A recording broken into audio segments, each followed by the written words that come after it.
Seorang muslim sebagai pemimpin, tapi zalim, dia tidak akan lama memimpinnya.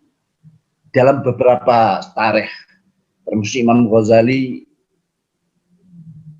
menuliskan di dalam kitabnya At-Tibrul Masbuk bahwa annal majus malakul alam arba'ah alaf sanah. Wa kan mamlaka fihim wa inna madamatil mamlaka bi'adlihim fi ra'iyah wa hifdhim bisawiyah wa innahum ma kanu yaradul wal jawr fi dinihim wa millatihim jaizan wa amaru bi'adlihim al-bilad wa ansaful ibad wa qad ja'a fil khabar anna Allah jalla dzikruhu awha ila Daud alaihissalam an anhi qaumaka an sabbi mulukil ajam fa innahum amaru dunya wa awtanuha ibadi. Sejarah, bahkan Imam Ghazali dalam kitabnya At-Tibrul Masbuk menyatakan orang Majusi penyembah api pernah menguasai alam, bukan hanya negara, bukan sebuah teritorial, alam selama 4.000 tahun. Bisa kita tengok di kitabnya Imam Ghazali, 4.000 tahun. Kalau Pak Harto saja 32 tahun kita sudah ribut. Tidak ada orang yang bisa langgeng seperti itu, malah disifati langgeng hanya 32 tahun. Kenapa rahasianya? Karena mereka menerapkan keadilan dan kejujuran. Bi'adlin fir ra'iyah wa hifdzin bisawiyah. Tidak membeda-bedakan. Adil dan jujur sifat kita. Tapi kalau orang lain menggunakan, Allah menerima walaupun di dalam batasan di dunia. Tapi kalau kita melakukan adil dan jujuran dunia akhiratnya, inilah kelebihan-kelebihan kita. Mereka mampu memakmurkan negaranya, memakmurkan kekuasaannya selama 4.000 tahun. Disinilah Allah menurunkan wahyu pada Nabi Daud alaihissalam agar melarang kaumnya mengumpat penguasa-penguasa ajam, karena penguasa ajam itu pernah memakmurkan dunia, termasuk Majusi itu tadi. Kemakmuran dunia dan hancurnya dunia itu semua juga gara-gara penguasa-penguasa yang zalim. Sayujianya kita tahu bahwa kemakmuran dunia dan hancurnya dunia itu yang dominan sekali dari para penguasa. Tapi kalau penguasanya adil, dunia akan makmur. Sebagaimana kita diciptakan dari bumi untuk memakmurkan dunia ini. Ini tugas kita. Makmur dalam keadilan, makmur dalam kejujuran. Hal itu pernah terjadi pada zaman Ad-Yashir, Afridun, Bahram, Kur, Kisra Anusirwan. Yang masyhur adalah sejarah Kisra Anusirwan. Penerapan kejujuran keadilan.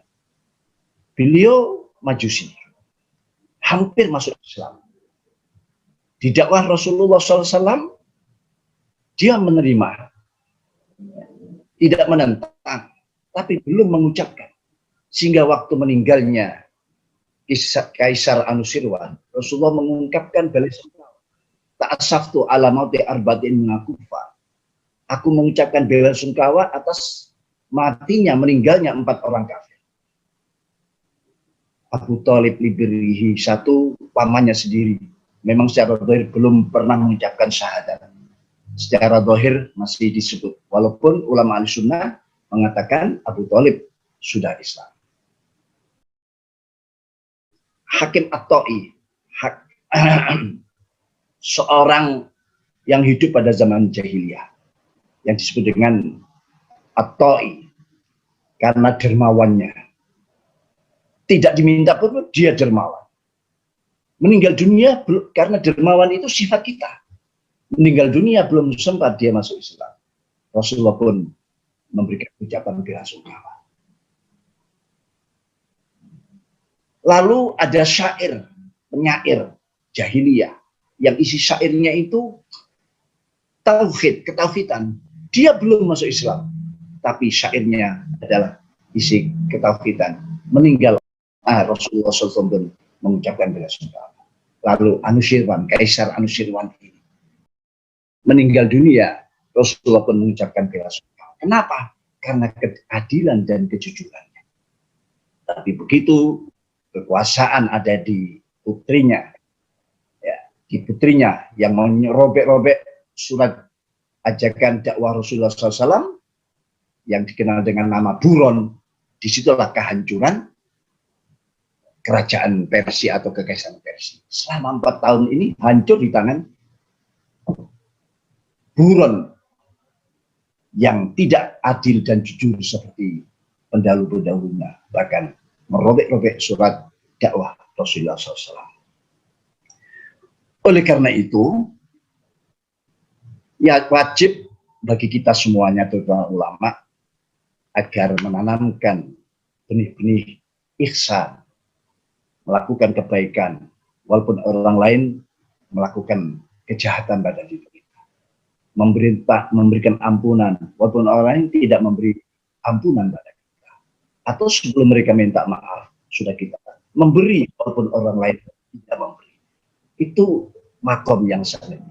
Kalau ini bisa kita lakukan, saya yakin Islam di Indonesia akan terus maju, terus berkembang dengan baik. Tidak dalam saat ini yang keyakinannya mudah ditukar dengan supermi, dengan benda-benda. Banyaklah sekali tansir dan tafsir itu terjadi di tanah air.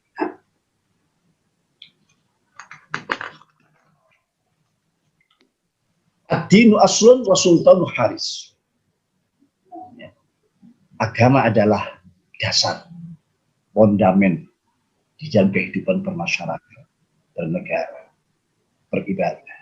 Sedangkan sultan hanya sebagai penjaga, katakan satpamnya. Imam Ghazali menyatakan al-mulku wa din tau amani fatin aslun wa sultan haris wa mala aslalah famahdum wa mala harisalah fadha'id. Kekuasaan dan agama merupakan dua saudara kembar. Agama sebagai landasan dan kekuasaan sebagai pengawalnya. Sesuatu yang tidak memiliki landasan pasti akan tumbang. Sedangkan sesuatu yang tidak memiliki pengawal akan tersia-siakan. Kita ingat Imam Haramain Guru Imam Ghazali pernah menyatakan di dalam kitab Riyatul Umam Fityasid Dulam. Di kitabnya di Sohifah 174. Bunyinya demikian. Fa'idha syaghara zaman anil imam wa khala'at sultan di najdatin wa kifayatin wa tirayat fal umuru mawkulatun ilal ulama wa haqqun alal khala'iq ala ikhtilafi tabaqatihim ayyarji'u ila ulama'ihim wa yusaddiru fi jami'i qadayal wilayat an ra'yihim fa in fa'alu dhalik faqad hudu ila sawa'is sabil wa syara ulama'ul bilad walatul ibad. Ini mungkin mengejutkan dawuh ini. Banyak kiai-kiai sendiri pun terkejut manakala saya melontarkan dawuhnya Imam Haramain, yaitu Abdul Ma'ali Abdul Malik yang dikenal Imam Haramain Al-Juwaini yang wafat pada tahun 478. Artinya kurang lebih demikian, manakala sebuah periode, sebuah zaman sudah sepi atau tidak ditemukan seorang imam, juga tidak ditemukan seorang pejabat yang dinajdah, pejabat yang mengayomi umat, yang menopang dan mengamankan umatnya. Wa kifayatin. Dan sudah tidak ditemukan lagi pimpinan yang punya kemampuan, kapasitas, kapabilitas kompetensi di dalam hal sebagai pemimpin untuk memimpin umat. Wadirayah dan pemahaman ilmu yang luas. Fal umur maupun ulama. Maka urusan umat semua diserahkan pada ulamanya. Wahakun alal khalaik, nyata bagi semua tataran umat anak bangsa. Al-ikhtilafi tabaqatin, di setiap tataran, di setiap persukuan, di tiap semua jenis, agar kembali pada ulamanya. Dan selalu pendapat-pendapatnya berdasar daripada keputusan-keputusan para ulamanya. Kalau umat anak bangsa ini melakukan hal demikian, kata beliau, faqad hudu ila sawa'is sabil. Berarti mereka sudah mendapatkan petunjuk pada jalan yang benar. Wasara ulama'ul bilad ulatul ibad. Maka ulamanya beberapa negara itulah penguasanya negara. Ini nyambung sekali dengan al-mulku wad-din tau'aman. Tinggal kita, saya yakin kalau ulama nawaitunya ketulusan. Tentu ulama-ulama yang di situ didampingi oleh khasyatullah. Innama yakhsyallah min ibadihil ulama. Karena itu ayat-ayat pertama sebagai legasi kenabian dan kerasulan, penobatan, pelantikan yang rasul, ada surat Al-Alaq yang berbunyi Bismi rabbikal ladzi khalaq.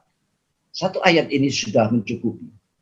Bacalah, jadilah kamu ulama, jadilah kamu orang punya kemampuan membaca apapun yang ada di sekitar, membaca ayat-ayat kauniyah, membaca situasi kondisi. Jadilah, artinya kamu orang yang punya kemampuan tanpa batas, gelap apapun ambil. Tapi jangan lupa harus didampingi dengan Bismillah. Bismillah bikin untuk khasyatullah. Di sini itu rahasianya. Ulama yang begitu tinggi tentu juga ada afat-afat, tantangan-tantangan yang harus kita perhatikan. Dalam sebuah hadis Rasulullah SAW, asyadun nasi adaban yaumil qiyamah alimun la yanfa'ullah bi'ilmi.